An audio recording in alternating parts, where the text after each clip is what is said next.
c'est vrai que je pense que ça peut arriver, c'est-à-dire que peut-être qu'on n'y croit pas assez finalement, ou finalement c'est une question de confiance ou d'estime. Mais ça peut arriver quand on arrive, qu'on va toucher au but, de se dire c'est pas pour moi, c'est pas possible.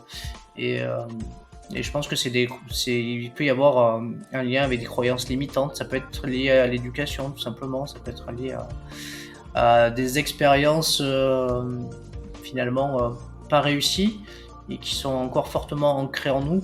Et finalement, parfois il y a des réminiscences de fantômes du passé qui peuvent venir voilà, la petite voix qui va venir te parler, te dire mais non, c'est pas pour toi ça, c'est pour les autres. Et, euh, et oui, ça peut arriver. La peur du...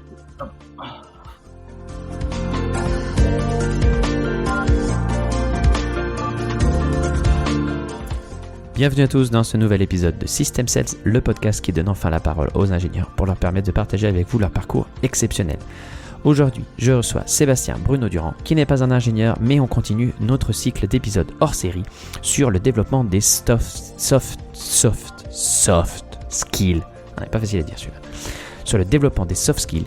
Et aujourd'hui, avec Sébastien, on va parler de préparation mentale. Vous allez voir comment avec des exercices tout simples, vous allez pouvoir booster vos performances et atteindre enfin vos objectifs sportifs, personnels ou professionnels évidemment. Avant de démarrer cet épisode, je voudrais te parler d'une solution innovante que j'ai découverte pour générer des propositions commerciales très rapidement, complètement interactives, dynamiques et beaucoup plus encourageantes vis-à-vis de tes clients qu'un simple PDF.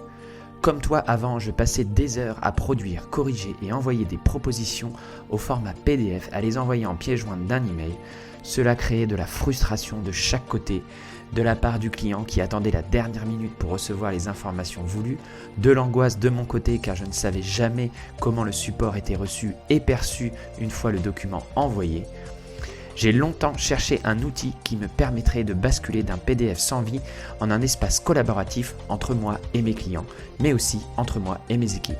Aujourd'hui, tout cela est rendu possible grâce à Pan.app, un outil qui va te permettre d'organiser un storytelling poussé et personnalisé pour tes prospects avec des propositions au format web. Si cet outil t'intéresse, je te mets un lien dans le descriptif de l'épisode. Grâce à ce lien, tu auras de ma part 2 mois offerts sur ta licence annuelle. Si vous souhaitez soutenir ce podcast et m'encourager à partager avec vous ces passionnantes interviews, je vous encourage à le noter 5 étoiles sur Apple Podcast et Spotify, à laisser un avis écrit. Vous pouvez aussi venir débattre avec l'invité sur le post LinkedIn. Je vous mets le lien dans le descriptif de l'épisode. Partagez le podcast autour de vous sur vos réseaux sociaux favoris. Parlez-en à vos amis, à vos collègues, à votre famille. Voilà, merci beaucoup et je vous laisse en compagnie de l'invité. Bonne écoute. Bienvenue à tous dans ce nouvel épisode de System Sales, le podcast qui reçoit exceptionnellement aujourd'hui un non-ingénieur, mais on est dans notre série d'épisodes hors série justement. Et j'ai le plaisir de recevoir aujourd'hui Sébastien pour discuter de préparation mentale. Bonjour Sébastien. Salut Mathieu. Comment ça va ce matin ? Bah écoute, ça va impeccable. Je suis ravi d'être dans une inversion des rôles, parce que moi aussi j'ai un podcast et du coup je suis content finalement de pas mener la danse pour une fois. Ouais, bah oui. Et comment s'appelle ton podcast ? On mettra le lien dans le descriptif de l'épisode. Justement, mon podcast s'appelle Parlons de votre mental. Oh là là, ça tombe bien. Mais qu'est-ce que les choses sont bien faites aujourd'hui. Oui, c'est comme ça que je t'ai repéré. J'étais visible sur LinkedIn évidemment, mais j'étais tombé sur ton podcast. J'ai écouté quelques épisodes et j'ai trouvé ça assez intéressant, même très intéressant. Et du coup, j'avais envie qu'on échange et qu'on puisse partager avec tout le monde ce que tu peux nous apporter sur cette thématique. C'est avec un grand plaisir. Après, j'en prie. Donc Sébastien, pour ceux qui ne le connaissent pas, dans son podcast, il a la particularité de commencer toutes ses interviews par un portrait chinois. Et donc, j'ai décidé de lui faire cet honneur. On va faire le portrait chinois de Sébastien. Juste avant de le faire, je te laisse quand même 1 minute et 32 secondes pour que tu puisses te présenter aux auditeurs. Vous allez voir, Sébastien, c'est un profil multicasquette. Donc, je te laisse te présenter. Alors, bah écoute, ouais, en fait, souvent, je me définis un peu comme un couteau suisse parce que bah, j'aime bien faire plein de choses. C'est-à-dire, je suis passionné déjà bah, par le sport depuis toujours, en fait, puisque j'ai eu une première partie de carrière où j'ai été entraîneur de tennis, formateur d'enseignants de tennis. Voilà, j'ai entraîné, j'ai été directeur sportif, donc voilà, j'ai fait du management du sport. Euh, du bénévolat aussi pour bah, du coup pour les différentes institutions de la Fédération française de tennis dans divers départements. Et puis au gré du temps, j'ai voulu en tout cas systématiquement un petit peu être expert et comprendre comment se déroulait un petit peu toute cette performance. Et puis je suis passé par l'INSEP, je me suis formé en préparation physique, en préparation mentale, de manière à upgrader bah, toutes mes compétences pour pouvoir bah, donner le meilleur de ce que je pouvais donner aux athlètes ou aux profs à qui bah, j'essayais de transmettre ma passion du sport et du tennis. Et puis il y a 4-5 ans maintenant, je me suis mis un petit peu en pause et puis je me suis orienté vers un autre métier, celui d'éducateur de justice à la protection judiciaire de la jeunesse, où j'accompagne bah, du coup des adolescents en difficulté avec la justice. Et puis c'est un métier passionnant où je me sers également bah, du coup de la préparation mentale bah, pour les accompagner et les aider en tout cas dans les difficultés du moment qu'ils rencontrent. Et puis à côté de ça, bah, je continue à transmettre grâce à une école de commerce sports business à ESG Sport à Paris. Et je suis passionné de communication et donc du coup, bah, comme tout passionné de communication, j'ai trouvé mon média, le podcast, où je parle de mental, quelque chose qui me passionne. Et puis voilà, et puis j'aide pas mal de gens dans le social media, voilà, dans le marketing digital et puis le community management parce que c'est des choses qui vraiment me passionnent et puis j'y trouve mon compte, voilà. Je mets pas tous mes œufs dans le même panier et puis du coup, je trouve des petits plaisirs dans chacun. Comment tu fais pour faire tout ça? C'est la question que je me pose. T'arrives à dormir? Ça va? Alors comment je fais pour faire tout ça?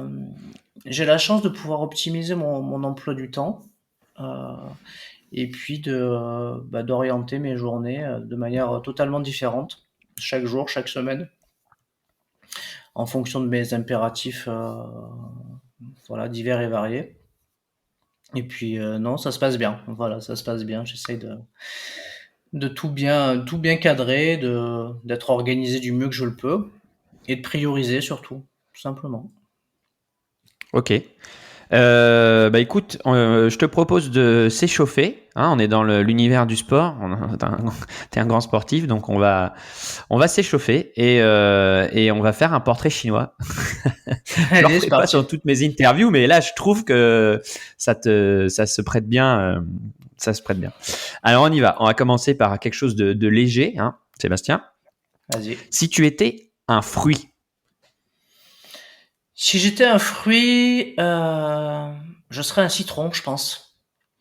ok. Et je serais un citron parce que j'aime bien là quand on arrive à cette période de l'année là, le matin me faire un petit citron pressé avec de l'eau chaude, avec un peu de sucre légèrement, mais voilà, j'aime bien ça, le citron. T'aimes bien ça? Est-ce que t'es une personne plutôt acide, quelqu'un un peu tranchant ou Alors non, pas du tout. Je suis plutôt quelqu'un de très bienveillant. Je suis pas du tout acide, mais en tout cas pour mon transit, j'aime bien le citron le matin. Je sais pas, j'ai l'impression de me purifier avant de commencer la journée. Bon, ok, n'allons pas plus loin. Question un peu plus facile. Si tu étais un sport, du coup. Si j'étais un sport, c'est difficile à choisir. Alors du coup, bah mon sport de cœur c'était le tennis, mais j'ai aussi fait du football, j'ai fait du judo, j'ai fait du volleyball. Tu Donc dois en en fait, choisir qu'un. je dois en choisir qu'un. Bah si j'en choisis qu'un, bah je dirais le tennis alors. Ok. Pourquoi? Et le tennis, bah, parce que ça a été un sport qui a été une belle école de la vie pour moi. J'y ai fait des très belles rencontres pendant de nombreuses années. Et c'est aujourd'hui, bah, c'est un sport qui m'a construit et qui fait ce que je suis aujourd'hui, hein, tout simplement. avec de l'intérêt pour la préparation mentale. Enfin, voilà, c'est un sport très individuel, le tennis, où on est obligé de travailler sur soi. Donc, quand je joue au tennis, j'étais obligé de travailler sur moi. J'étais très perfectionniste, donc ce qui m'a amené à vouloir toujours le meilleur dans chaque coup, le meilleur dans chaque point. Et ça n'a pas toujours été à mon avantage parce que du coup, ça pouvait me mettre dans des colères terribles quand j'arrivais pas à faire ce que je voulais. Donc, du coup, j'ai dû travailler énormément sur moi. Et, euh, et après, du coup, ça m'a permis aussi d'aider les autres, hein. Je me suis formé ensuite. Donc, du coup, j'ai une approche, en tout cas du développement personnel et de la gestion émotionnelle qui s'est faite grâce à ce sport. Qu'est-ce que ça a de plus le tennis, justement, selon toi, par rapport à d'autres sports, dans la préparation, dans l'éducation des enfants, des adolescents?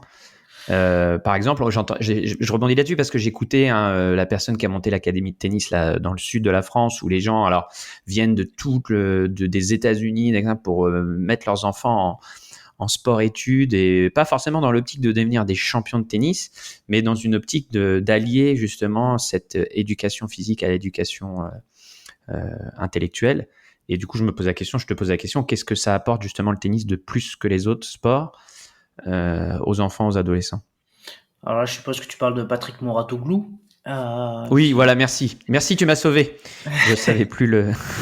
qui a créé son académie, donc du coup dans le sud, mais qui à la base avait créé une académie dans les Yvelines, à Tiverval, pendant de nombreuses années.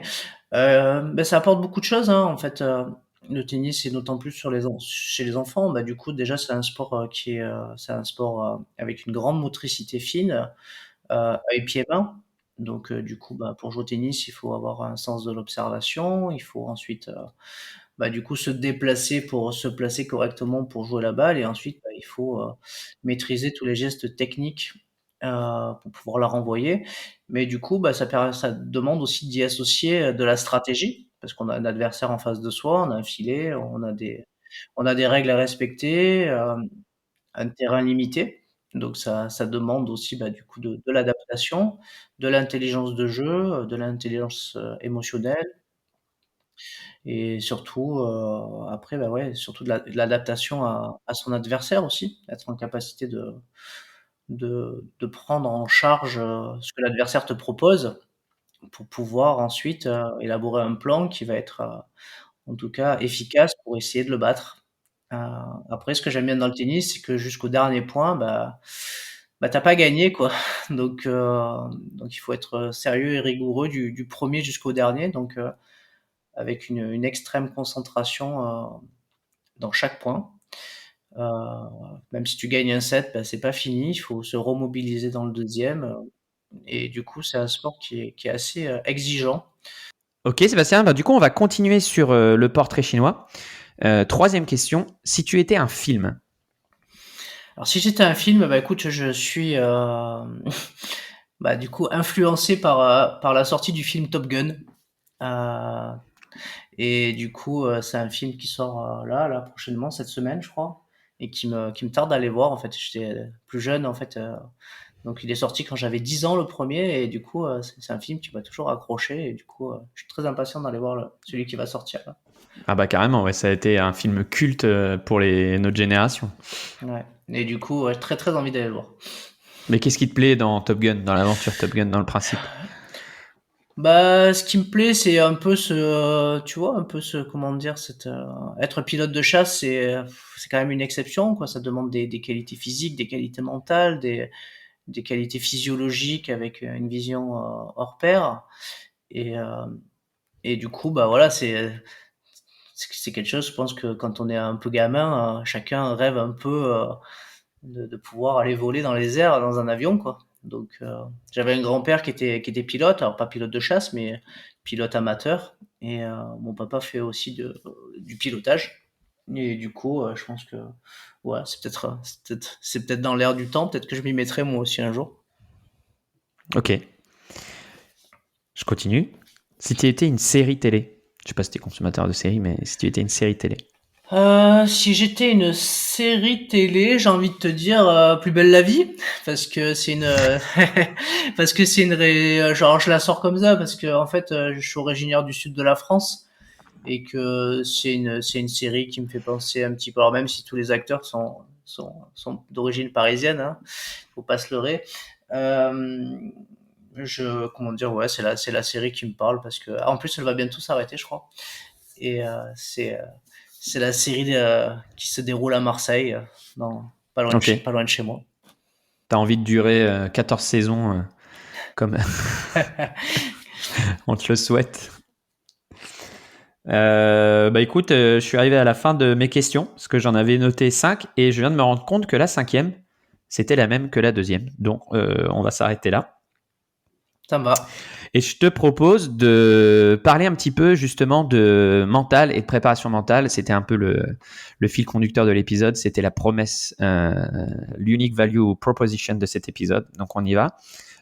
Justement, toi qui as interviewé plein d'invités sur ce sujet, qu'est-ce que tu commences à en tirer comme quintessence par rapport à justement par rapport au mental? Qu'est-ce que c'est le mental pour toi euh, Alors, à ce jour? ouais.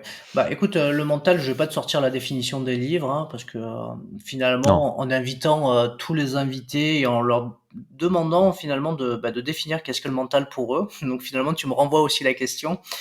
Euh, le mental, pour moi, il est un peu propre à chacun. Et c'est ce que j'explique dans le podcast, c'est que c'est la raison pour laquelle je l'ai fait, c'est que chacun, en fonction de ses origines, de son éducation avec ses parents, de son histoire de vie, euh, de son cursus scolaire, universitaire, sportif, et je dirais ensuite toutes les expériences qu'on vit au jour le jour, on va se forger un mental qui va être forcément différent les uns des autres. Et aujourd'hui, en tout cas, la conclusion après une soixantaine d'épisodes, ce que m'invite à conclure mes invités, c'est bien ça, c'est que chacun a un mental différent en fonction des opportunités qu'il rencontre dans la vie, des difficultés qu'il rencontre. Et la plupart de mes invités, finalement, je me rends compte que c'est grâce aux difficultés, aux expériences sur lesquelles ils ont comment dire, capitalisé de manière positive, qu'ils se sont tracés un chemin vers la réussite.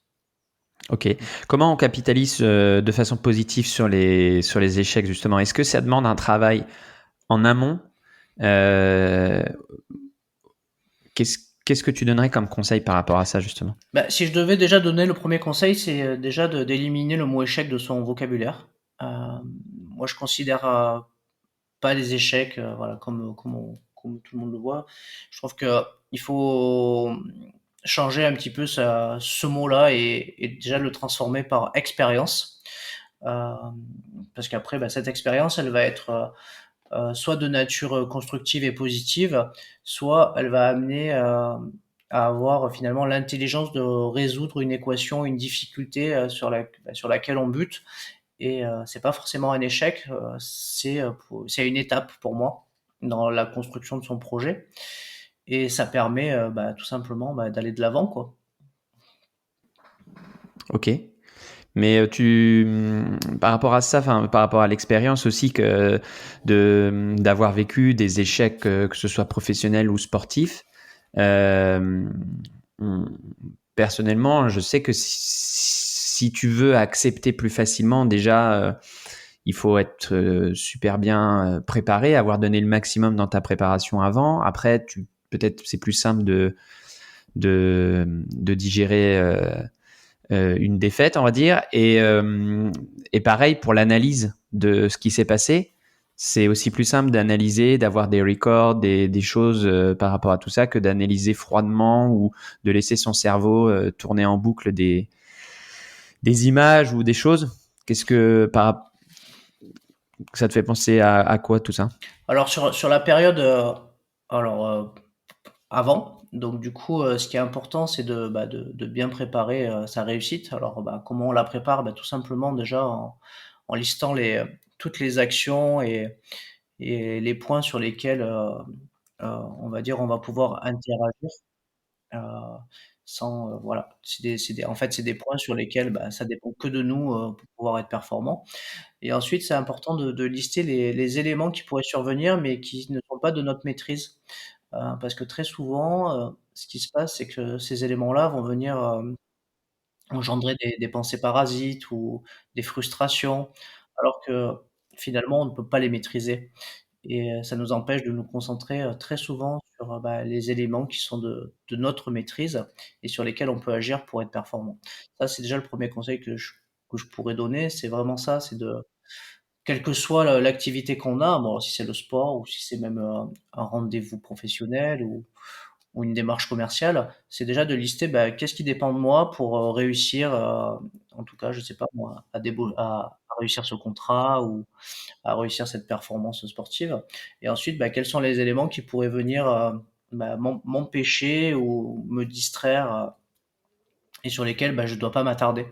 Du coup, ça va obliger finalement notre cerveau à finalement, si on rencontre un point de distraction, à tout de suite se refocaliser sur ce qu'on doit maîtriser et en tout cas sur les points importants, de notre maîtrise pour réussir.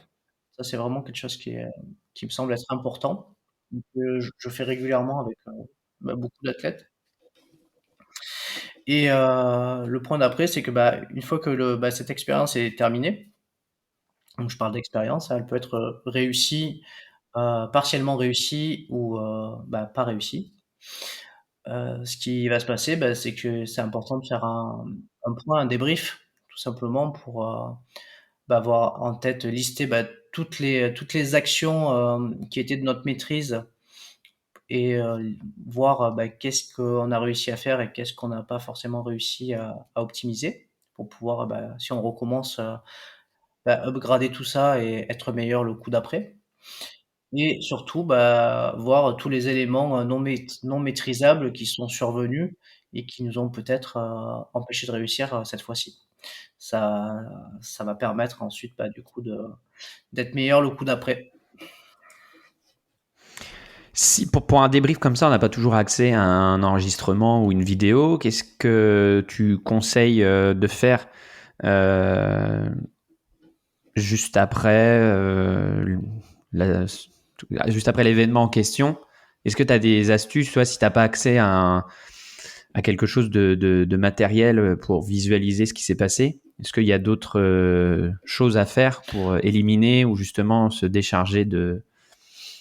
Bah, je crois que la première chose à faire déjà, c'est de couper, pendant le temps qu'il faut en fonction de son besoin, aller faire autre chose, penser à autre chose, voilà, décompresser pour ensuite mieux revenir dessus. Après, bah, si on a la chance, d'avoir quelqu'un qui a une écoute attentive, une écoute active, bah, pouvoir lui en parler, échanger avec lui, ça peut être intéressant. Parce que du coup, par le biais de l'échange et de la parole, ça permet aussi de déconstruire et de reconstruire, bah, ce qui s'est passé. Donc ça permet aussi, bah, finalement, en parlant, de pouvoir faire émerger pas mal de choses. Notamment, alors on utilise souvent en préparation mentale les entretiens d'explicitation qui permettent vraiment on va dire, un petit peu comme un scénario, de venir décortiquer point par point, voilà, les différentes étapes. Qu'est-ce que j'ai fait, comment je l'ai fait. À ce moment-là, bah, j'ai eu une pensée alors que j'étais en train de parler de ça. Enfin voilà, ça permet d'intégrer aussi, bah, du coup, la gestion émotionnelle en tout cas pendant cette période-là, quoi. Si par exemple tu as un rendez-vous professionnel, c'est très très important et finalement, bah, tu y vas avec la boule au ventre, tu es stressé, donc du coup, tu es inhibé, donc du coup, bah, voilà, tu vas pas être au top comme tu peux l'être d'habitude parce que l'enjeu est plus fort que d'habitude. Bon, bah, voilà, donc ça permet, tu vois, de venir tout mettre en corrélation et pouvoir ensuite, bah, travailler sur les choses qui seraient survenues pendant ce moment-là. Parce que l'objectif, c'est que ça se reproduise plus et que les personnes ensuite deviennent efficientes et performantes sur de nouvelles étapes, quoi. Ok. Est-ce que ça existe la peur de réussir? C'est-à-dire que, par exemple, quelqu'un qui a des très bonnes capacités et qui sent qu'il peut faire un très bon résultat, est-ce que ça existe la peur de la réussite? Et je fais la corrélation avec l'entrepreneuriat. ou n'importe quoi dans le monde professionnel, quand on sent qu'on va arriver à quelque chose, qu'on va réussir à construire quelque chose, il y a des gens qui se sabotent pour pas, justement. Tu vois ce que je veux dire ou pas? Ah oui, bah, tout à Est-ce fait, que hein, non. Tout à fait, tout à fait. Bah, ça arrive dans le sport, hein, tout simplement, hein. Je veux dire, je sais pas pourquoi je pense au PSG là, qui est non mais c'est vrai, non mais je pense à ça et en fait, souvent ils s'auto-sabotent alors qu'ils ont tout le au potentiel. sabord, alors je sais pas si c'est saborder ou Ouais, ouais, auto-saboter. Peu ouais, importe, c'est pareil. ouais, c'est du sabotage, hein, tout C'est simplement. ça, c'est ça.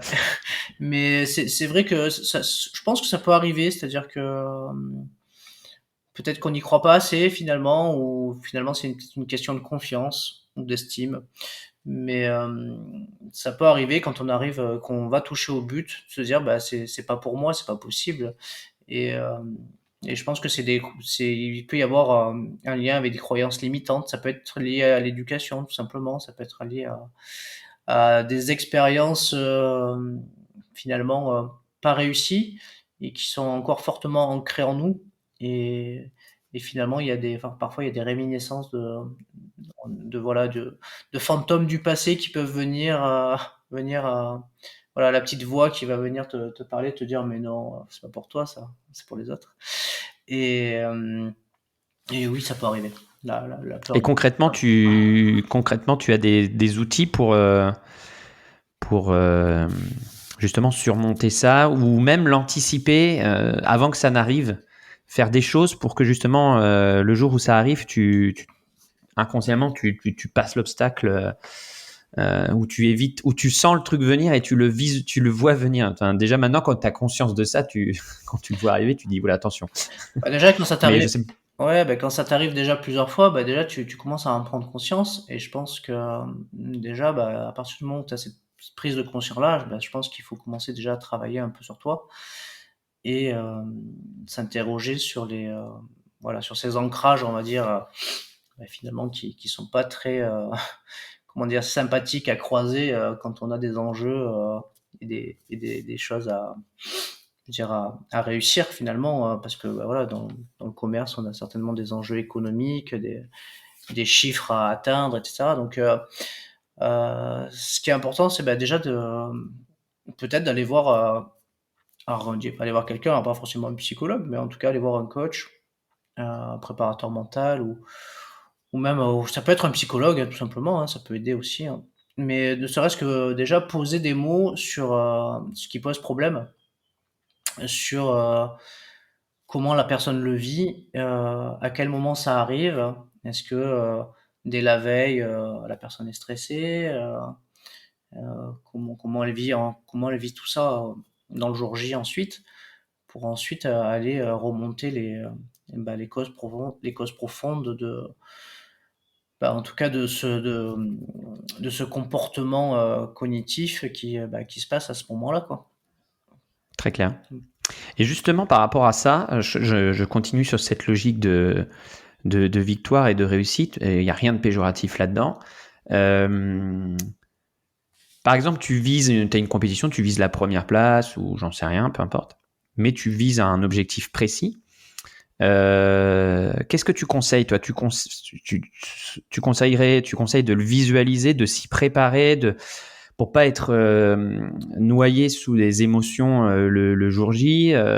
Voilà, toi, tu te prépares un mois ou deux avant pour un championnat qui est très important. Ton objectif, tu t'en caches pas, c'est la première place. Qu'est-ce qu'on peut faire au niveau mental justement pour être prêt, pour être au maximum de ses capacités le jour J par rapport à ça et pas être submergé par l'enjeu, quoi. Alors bah, déjà pour pas être submergé par l'enjeu, bah déjà, tu parles d'enjeu, donc ça veut dire que cet enjeu, il va falloir bah, déjà peut-être mettre des mots dessus, c'est-à-dire que quelles sont les choses importantes, qu'est-ce qu'on a à gagner derrière cette étape importante. Donc parce que si on le pense pas, finalement ça va te rattraper ça va te rattraper le jour J. Et le jour J, bah, finalement tu seras submergé par les émotions et tu seras dans cette quête de résultats et ça va peut-être venir te perturber dans bah, toutes les actions sur lesquelles tu dois te concentrer pour pouvoir être performant.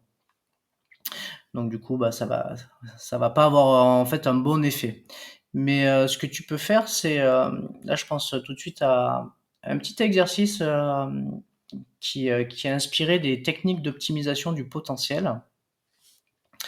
C'est un petit exercice que j'aime bien faire pour moi déjà et que j'aime bien proposer aussi en fait, c'est proposable à des athlètes, mais ça peut être des artistes, ça peut être des managers, ça peut être, enfin tout métier quoi. Ça peut être des étudiants et l'exercice il consiste, ça s'appelle c'est la visualisation mentale de la réussite ou plan de la réussite et c'est un petit exercice qui va durer, une dizaine de minutes, 20 minutes. Son objectif, il consiste à construire du positif et à se projeter avec optimisme, pardon, vers l'objectif qu'on veut atteindre.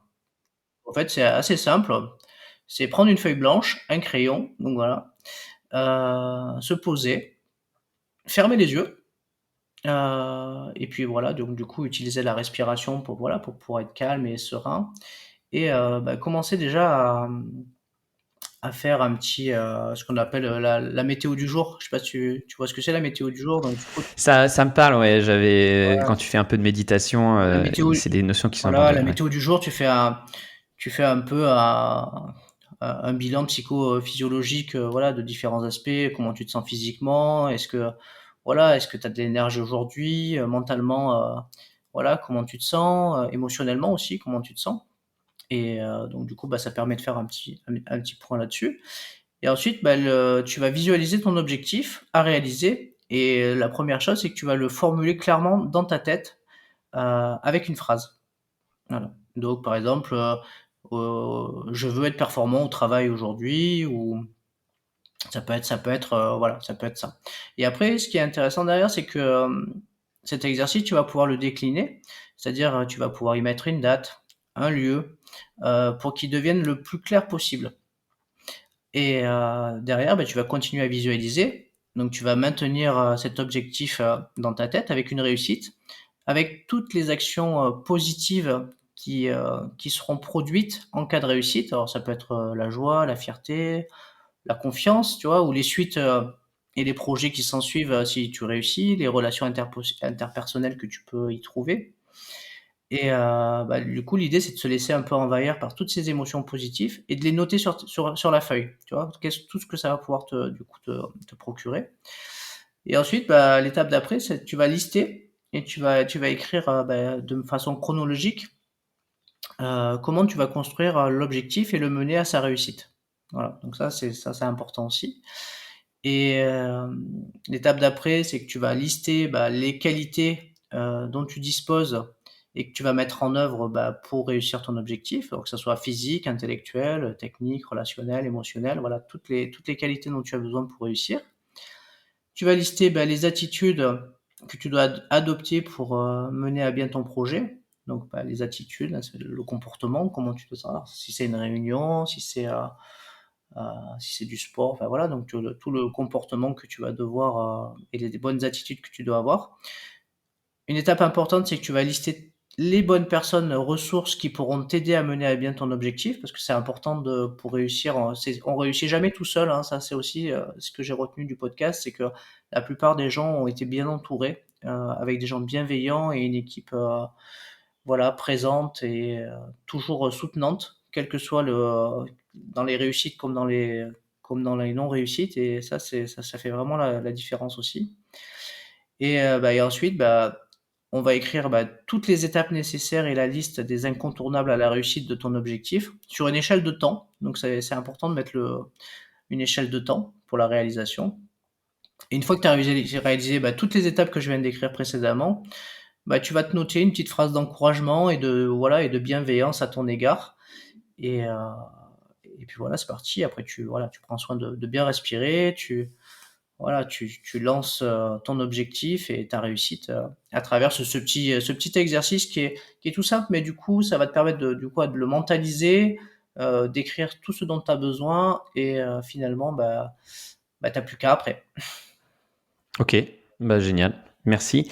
Euh, Est-ce que ça a un rapport aussi avec j'écoutais une émission la dernière fois, je sais plus c'était quoi, c'était la personne disait, et ça me parlait énormément par rapport aux entraînements quotidiens, l'importance de avant chaque entraînement ou avant chaque événement important, par exemple ça peut être un podcast en tant qu'on est interviewé ou avant son entraînement de sport, de visualiser quel est l'élément que l'on veut améliorer ce jour-là ou sur lequel on veut se focus. Est-ce que c'est quelque chose qui te parle aussi? La personne qui en parlait disait justement c'est ce qui fait la différence entre les grands champions et les gens qui restent entre guillemets moyens tout le temps, c'est que la personne moyenne va aller à son entraînement toutes les semaines et va se laisser guider et puis voilà, va acquérir des choses mais sans plus. Le champion, lui, il va arriver 15 minutes avant son entraînement, il va se dire voilà, aujourd'hui, je dois travailler absolument ce point-là et je vais me focus là-dessus. Ça Bah, te parle cette oui, technique-là ou... oui, oui, ça me parle. De toute manière, le grand champion, de toute manière, ce qu'il a compris, c'est que pour réussir, il faut du coup des compétences de base qu'on acquiert par le travail, et ensuite il faut du temps et il faut répéter. Voilà. Donc de toute manière, il n'y a pas de secret, c'est dans la répétition, la rigueur et le travail, en se donnant du temps forcément, qu'on réussit. Donc voilà. Donc souvent ceux qui arrêtent ou qui se découragent, c'est souvent la question du temps ou la question de la motivation qui peut venir poser problème. Mais bon, en tout cas, si on est motivé, si on veut aller vers son objectif, il faut prendre en considération ça. Voilà, donc il faut être prêt à ce que ça prenne du temps, il faut être prêt à faire des sacrifices, travailler dur pour aller vers, en tout cas, l'objectif qu'on a envie de réaliser. Donc ça peut prendre du temps. Voilà, ça c'est important de l'avoir en tête. J'ai en tête tout simplement là, tu vois, l'interview de Verino, Olivier Balestrio, que j'ai en tête, qui, avant d'être humoriste dans l'humour noir, bon, il est passé par plein d'étapes, quoi. Il a été comédien, il a fait plein d'étapes avant de trouver sa voie et le style d'humour qui lui aurait correspondé, son public, et aujourd'hui il cartonne. Mais ça a pris du temps. Donc ça, c'est un exemple. Mais après, très souvent dans le sport de haut niveau, il y a une étude qui a été faite où pour en tout cas, devenir expert dans son domaine et athlète de haut niveau et atteindre le haut niveau, très souvent, l'étude montre qu'il faut 10 ans de travail, 10 000 heures d'entraînement, 1000 matchs, gagnés ou perdus, mais en tout cas, tu vois, ça prend du temps. L'expertise prend du temps, donc en général, il faut compter 10 années à peu près, et du travail. Ensuite, par rapport à la dimension du focus sur un élément, oui, ça peut être intéressant de se focuser quand tu vas à l'entraînement sur un point que tu gères être améliorable pour pouvoir venir upgrader toutes tes autres compétences. Très souvent, on continue à travailler les points forts parce que c'est important, parce que c'est ça qui vient on va dire, engranger de la confiance, c'est-à-dire savoir ce dont on est capable, le travailler pour le rendre encore meilleur. Mais c'est aussi important de venir upgrader les points de difficulté qu'on peut, voilà, qu'on peut venir finalement, comment dire, être sensibilisé pendant la compétition ou par, comme tu disais, tu parlais d'un podcast, mais c'est vrai que si tu vas faire un podcast et que finalement, je sais pas, moi, tu as des mots que tu répètes ou que tu te sens pas à l'aise, bon, finalement, un petit débriefing, peut-être, et comment dire, s'interroger sur comment tu peux progresser, t'entraîner tout simplement dans ta glace, hein. Voilà, ça va te permettre d'être plus à l'aise après, quoi. Ok. J'avais noté quand tu prépares justement où tu as préparé, où tu prépares des sportifs, c'est quoi le plus gros manque que tu identifies à chaque fois, un des éléments communs sur lequel tu travailles le plus? Alors, un gros manque sur la dimension mentale, tu veux dire? Ouais. J'ai envie de dire la dimension mentale, tout court. Pour les... Ouais, d'accord. Ok. Non, mais très souvent, la plupart du temps, la dimension mentale, c'est un peu le dernier, c'est un peu le dernier rouage, alors que ça devrait être le premier dès le départ, c'est-à-dire même dans l'entraînement des tout petits, c'est-à-dire qu'on devrait apprendre aux jeunes, j'appellerais ça même éducation mentale, c'est-à-dire comment on fait pour se concentrer, euh, comment on fait pour comment dire, capitaliser de la confiance, comment on rentre dans sa bulle avant un match pour pouvoir être performant ensuite. Et voilà, plein de petits trucs comme ça. Je pense que c'est plein de petits outils qui peuvent s'apprendre pour le sport, mais ça peut être aussi valable pour l'école. Comment je gère mes émotions quand j'ai un contrôle à l'école, ou ne serait-ce que apprendre à identifier les émotions. Tiens, je suis en colère, mais pourquoi je suis en colère? Qu'est-ce qui fait que je suis en colère, quoi? Est-ce que c'est un copain qui m'a mal parlé? Tu vois, ne serait-ce qu'identifier une émotion. Déjà, c'est important chez les enfants. J'ai eu la chance de pouvoir intervenir de manière bénévole dans une classe de CM1, dans la classe de mon fils. C'était hyper intéressant. J'ai fait 3 séances sur la gestion des émotions et je me suis vite rendu compte que les enfants, ils connaissent déjà pas tous les émotions, et très souvent les émotions qui ressortent, c'est pas forcément la joie, le bonheur, c'est souvent la peur, tu vois, des émotions un peu fortes qui vont plutôt dans des connotations un peu négatives. Et du coup, c'était intéressant, tu vois, de leur amener une approche à découvrir des nouvelles émotions, à mettre des mots dessus et à comprendre qu'est-ce que c'est, parce que le jour où ça leur arrive, ils peuvent comprendre déjà quelles émotions ils vivent, et ensuite comment la gérer, cette émotion-là. Mais complètement. Moi, je te rejoins complètement là-dessus. J'ai 2 enfants, hein, et, euh, et je trouve ça fou que aujourd'hui, on est en 2022. Les enfants, encore, on prenne pas le temps de leur apprendre cette gestion des émotions, et c'est très facile à faire avec l'exercice de la météo dont tu parlais. Euh, la respiration, l'importance de la respiration et même de la méditation, hein, même pour les tout petits. Et déjà, ce serait pas mal. Déjà, ne serait-ce Et que, c'est pas, ouais. et ils sont tellement dans l'apprentissage, dans l'acquisition de bonnes habitudes, que ce serait justement à cet âge-là où c'est très facile de leur apprendre ces choses très simples. Et je rebondis sur ce que tu disais, ça me faisait penser aussi à Teddy Riner, quand on regarde les documentaires sur sa vie, quand il rejoint l'INSEP à 12 ou 14 ans, je crois 12 ans, hein, déjà. C'est un des premiers sportifs français, dès l'âge de 12 ans, à avoir travaillé avec une psychologue et un coach mental. Et on voit aujourd'hui les résultats que ça lui a permis d'obtenir. Oui, Donc, il a eu une éducation en tout cas sur cette dimension-là, en fait. Il l'a pas laissé au hasard. Au contraire, il a intégré parce qu'elle fait partie des déterminants de la performance, au même titre que, voilà, on va dire les gestes techniques, que la maîtrise des stratégies en fonction des adversaires, que de la préparation physique. Donc, du coup, c'est une dimension que tu peux pas comment dire, tu peux pas t'en extraire, parce que de toute manière, à un moment donné, elle va te rattraper. Donc, si plus tôt tu la travailles, et mieux tu géreras tout au long de ta carrière les événements importants qui vont se présenter devant toi. Et ça explique certainement pourquoi Teddy Riner était 10 fois champion du monde, je crois, et médaillé olympique à plusieurs reprises. multimédaille olympique, ouais. Ouais. Non, mais complètement. Et je pense qu'il y a d'autres. Si on va creuser derrière l'histoire des sportifs qui surperforment, je pense qu'on va retracer très rapidement ce même type de préparation mentale dès le plus jeune âge. Question, et sûrement la dernière. Qu'est-ce que avec toute l'expérience que tu as acquise, et qu'est-ce que tu te dirais au Sébastien Alors c'est une question qu'on entend souvent dans les podcasts, mais je la pose pas moi. Donc celle-là, tu seras l'unique invité à l'avoir. Qu'est-ce que tu te dirais à ton toi débutant en sport, justement qu'est-ce que tu ferais différemment pour justement Je crois que je ferais tout différemment, en fait. Parce que du coup, je pense que déjà j'accorderais une importance déjà importante déjà à la dimension mentale, même en étant plus jeune.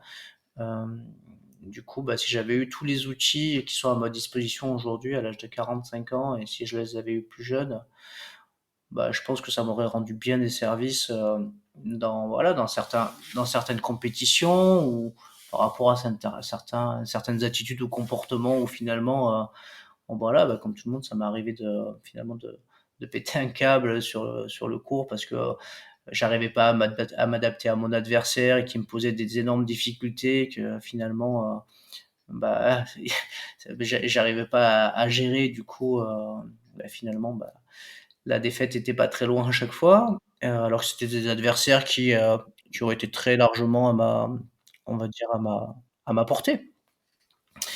Donc je pense que voilà, j'accorderais beaucoup plus d'importance dès le départ à la préparation mentale, puisque finalement, c'est quand j'ai commencé à avoir des problématiques de cet ordre-là. Alors, quand j'ai joué au tennis, hein, quand j'ai commencé le tennis, hein, parce que quand je jouais au football ou, enfin, je me posais pas toutes ces questions. J'étais dans un sport collectif soutenu par tous mes coéquipiers avec un entraîneur. C'était pas du tout la même chose. Mais quand j'ai commencé ce sport individuel, bah oui, hein, t'es tout seul sur le terrain, donc et t'as pas de coaching. Le coaching, c'est interdit. Donc t'es face à toi-même et enfin, voilà, tu peux être traversé par tellement d'émotions pendant un match de tennis. C'est quand même assez incroyable. Et tu vois, j'ai un souvenir qui me vient, mais d'un match assez incroyable où c'est ça en fait la beauté du tennis, c'est que j'étais mené 6-0, 4-0, 45 dans un match par équipe dans le Var. Et finalement, donc je suis mené 6-0, 5-0. J'arrive à gagner le jeu à 5-1. Finalement, finalement, ça me redonne espoir parce que j'avais pas gagné. Par contre, j'avais pas gagné un jeu depuis le début de la rencontre. Et finalement, je continue à m'accrocher, mais le fait que je gagne un jeu, ça perturbe mon adversaire. Et je m'en rends compte, je dis tiens, c'est bizarre. Et du coup, bah, je me suis accroché. Et au final, je sauve une balle de match. Je monte, ce match est complètement fou. Tu vois, et pourtant, il est très très vieux. Je devais avoir 14-15 ans, hein, donc ça remonte à loin. Et finalement, ce match, je le gagne au tie-break, le deuxième set. Et mon adversaire craque littéralement et je gagne 6-0 le troisième. Et tu vois, c'est un peu la démonstration que finalement, tout se joue à peu de choses et, au mental qu'on peut avoir ou à la confiance qu'on peut ressentir à un moment donné pour pouvoir s'accrocher et on va dire donner le meilleur jusqu'au bout pour pouvoir essayer de gagner, quoi. Mais on le voit souvent au tennis, c'est assez fou, une fois que la tendance est renversée, le doute s'installe. Et c'est bon, on le voit dans plein de sports, hein, même dans les sports de combat, quand tu arrives à faire retourner la tendance, ça peut être une vague qui submerge l'adversaire que tu as déstabilisé, quoi. Ouais, oui. Après, tu peux le voir aussi dans le football. Regarde le Real Madrid Mm. qui je sais pas, en une minute de temps, renverse un match qui était finalement où ils étaient pas qualifiés. Hein. Donc, finalement, ils se qualifient pour la Ligue des Champions. Bon, bah, Mm, mm, mm. tout peut se jouer à très peu de choses. Donc, c'est ça qu'il faut retenir, c'est que finalement, il faut soigner les détails, parce que c'est souvent dans les détails qu'on fait la différence. Ok. Eh ben écoute, je crois qu'on a fait un bon tour. Je réécouterai avec attention le petit exercice que tu nous as donné et j'essaierai de tirer un peu la quintessence de toutes les petites astuces qu'on a pu donner au cours de cet échange. Merci beaucoup pour toute ton expérience. C'est ta minute promo, Sébastien. Donc, tu as une minute à toi pour faire ta promo de ce que tu souhaites. C'est le petit cadeau que je fais aux invités à chaque Ah fois. bah écoutez, Donc, voilà, la meilleure promo que je peux me faire, c'est bah, d'aller écouter le podcast.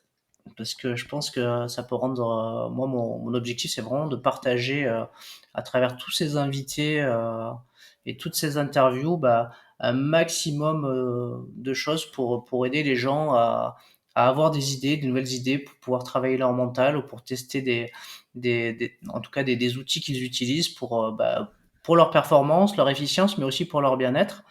Et voilà, donc vous pouvez retrouver tout ça aussi bah, sur mon site internet. Il y a le podcast, il y a des outils, et voilà, il y a plein de choses. C'est sur unlimitedcoachingfrance.fr. Et Ouais, voilà. on mettra le lien dans le descriptif, ouais, Et sans puis souci. voilà. Et puis si tu as besoin que je t'envoie le petit exercice de façon écrite pour l'intégrer dans ton petit brief, je te l'envoie avec plaisir. Ah bah carrément, bah voilà, c'est super, on fera ça. Merci beaucoup Sébastien, et je te souhaite une excellente continuation, et entre podcasteurs, on se serre les coudes. Écoute, merci beaucoup Mathieu pour cette opportunité d'avoir pu changer de rôle pour une fois. Ça marche, salut. Salut Mathieu. Voilà, c'est terminé pour aujourd'hui. J'espère que cet épisode vous a plu. Si c'est le cas, n'hésitez pas à le noter 5 étoiles sur Apple Podcast ou Spotify. Et si vous voulez passer dans l'émission, m'envoyez un email à contact@systemsales.fr. Voilà, je vous dis à la semaine prochaine.